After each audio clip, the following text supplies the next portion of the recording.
Aujourd'hui à Clairefontaine, on a perçu la tignasse de Matteo Guendouzi. Le joueur d'Arsenal remplace Blaise Matuidi, blessé dans le groupe.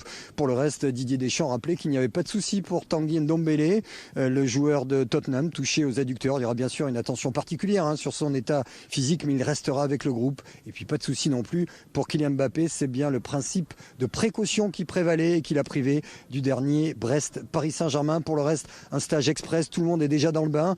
Certains joueurs sont restés quelques minutes, ont trottiné, puis sont rentrés au chaud. 8 joueurs seulement sur le terrain, ceux qui n'avaient pas joué dimanche. Puis Thomas Lemar qui n'avait disputé que 16 minutes avec l'Atlético Madrid. On sera demain déjà à 3 jours de ce France-Moldavie.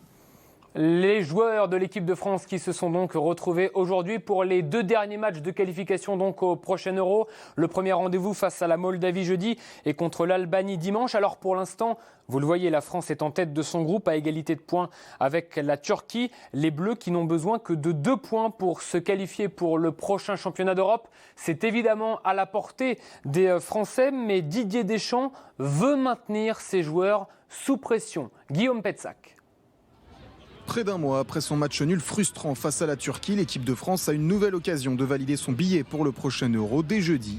Cette fois face à la Moldavie, balayée 4-1 en mars. Pour beaucoup, c'est comme si c'était fait, sauf pour le sélectionneur. Non, on n'est pas qualifié. Pour la plupart d'entre vous, le grand public peut-être, c'est une formalité de battre la Moldavie. Moi, je préfère prendre ça en me disant, faisons en sorte que ça soit une formalité, et après on pourra discuter. Pas encore qualifiée, certes, l'équipe de France n'a besoin que d'un succès à domicile face au dernier de son groupe pour l'être officiellement. Une situation étrangement similaire à celle d'octobre 93. Alors forcément, le spectre de la non-qualification à la Coupe du Monde 94 a ressurgi aujourd'hui. L'expérience fait que normalement on est là pour se servir des bons moments, mais aussi des mauvais moments. C'est pas les mêmes situations. On n'est pas 100% à l'abri de toute façon. Présent sur le terrain à l'époque face à l'Israël et la Bulgarie, Didier Deschamps veut rester vigilant.